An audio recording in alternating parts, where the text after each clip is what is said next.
They wouldn't have apologized if they didn't grossly misjudge the whole situation. I suppose I'll have to green text this. Be me. Don't have a car. Trying to go back home with bottles of water.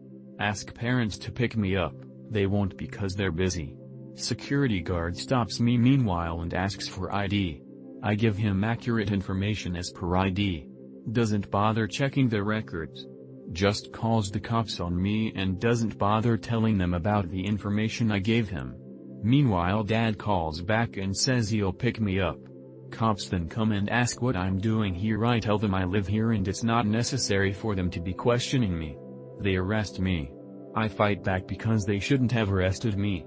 I curse them for doing this. Dad comes by and tries to calm down this situation. Is incapable because I said some things and they would have to send me to a ward now. I still resist and curse them for doing this. They tase me and beat me up. I ask them repeatedly to send me back home. They won't. I still resist as I'm in cuffs while they're forcing me into the ward. Let me go, let me go, I'm not insane, I just want to go home. They strap me down and then inject Haldol. Wouldn't let me go for hours. Dad comes by and says, you know, you were being irrational, which I wasn't in actuality. The security guard and pigs were not acting fairly, but I still don't blame you for this. Dad brings me back home. And that's the story. Be me. Get job. Employed at a restaurant owned by a mom and pop. Happy.jpg. Work. Do good job. Co-workers notice how good I am at working. Ask me to cover shifts. Say yes, because I want to show them how good of an employee I am. Take 3 extra shifts. End up working days in a row. Get shit for tips. Manager even steals a $50 tip from me. Get relieved as realize that I have the day off tomorrow. Manager schedules me tomorrow. Anger.jpg. What are some ways I can totally fuck with that bitch without getting fired or arrested? I'm dying to get revenge. Be me. Cutie mid-girl in my league starts talking to me. Asks to phone me. We hit it off. Is this for real? JPEG. Few days lately says she has male roommates. Okay. Still flirting with me. Next day says she's fucked one. Oh no. PNG. Next day says he's basically her BF. Feel led on. Why are women like this?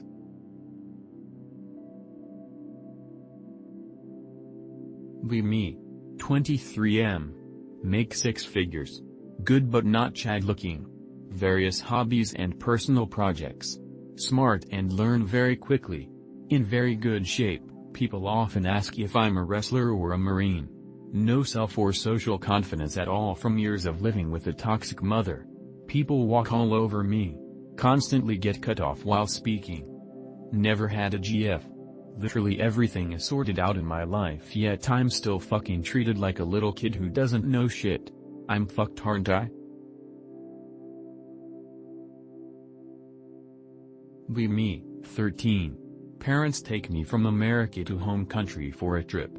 Go there for a few weeks, thought I was leaving with them. Last day they say surprise, you're staying for several months. Abandoned, proceed to get raped by religious teacher. Go mute for a few years after when I get back to America. Never tell anyone. If my parents would leave me with third world strangers, then why would they care about what happened? Nobody noticed how off my behavior was. FF now.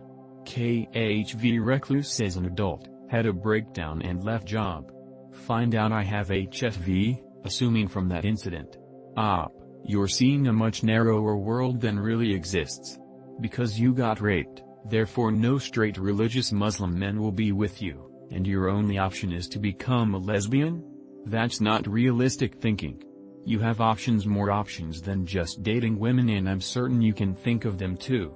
Saw a therapist and she started crying and wasn't much help. Therapists aren't always that qualified, and they differ a lot in approach. They also won't fix everything. They're not a time machine, they're a slight tailwind to help you move on. Probably worth finding a better one. Be me. Go to debate camp at local college. Have really odd and annoying room, classmate. Go to class. Someone took his seat. He screams at the person that took his seat. Pisses off, then takes a girl's seat. She is running late to the class. He leaves for the bathroom. As he is leaving, he says, if she takes my seat I'm rawing her. WTF. Be me, wanting to get a driver's license. Where I live I need to pass a theory test and a practical exam. Pass the theory test with no problems. Start practicing for the practical exam with a driving instructor. Anon, pay attention to the lights, signs, lanes on roads, any potential pedestrians, while taking into account the gear that you are on. Sensory overload. JPG. Feel stressed every time I sit in a car. Literally get a panic attack on the 4th driving session. The instructor steers the car to the side and we wait till I calm down. Get 3 more panic attacks later on. Completely fail the practical test. OFC. How TF do people regularly drive and even find enjoyment in it? Every time I step foot into a car, I feel such a huge amount of stress from keeping track of all the signs, lanes and gears, that I almost hit someone or crashed into another car. Be me 14. Had a crush on a girl when I was grade 8, she was my classmate. 5 years later, we are both senior high, and I still have a massive crush on her, and she's also my best friend. I confessed, and we have a relationship. We were in a relationship for a year. She broke up with me a month ago, because of my anger issues, BPD, and controlling. I decided to work on myself. Became somewhat better. Sometimes I get sad if I remember her, because almost all of my high school days she was by my side. Is there any advice to make the process of healing more firm, secure and maybe faster? I have worked on my anger, BPD, and controlling personality. But even how much I work on myself and body, there's always a time I remember her, and I get really sad.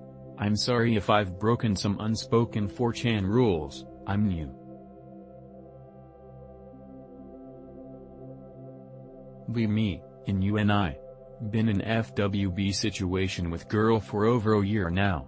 Side chick fucks my friend last year, don't give a fuck since we're not exclusive and we both fuck whoever we want. Friend has XGF who he begged to have back before he met FWB. XGF gets word that FWB fucked friend, is pissed at FWB for that reason but doesn't say anything. XGF is neighbor of mine in UNI. Roommates with FWB best friend's cousin who FWB talks to. FWB tells me that if XGF learns that she slept with me, she'll want to fuck me out of revenge against FWB for fucking friend. Wants to fuck XGF but too socially anxious to knock on door and introduce myself. Never met XGF before. What should I do? How do I introduce myself to XGF without seeming awkward? Not an awkward guy but I don't do well with these type of situations.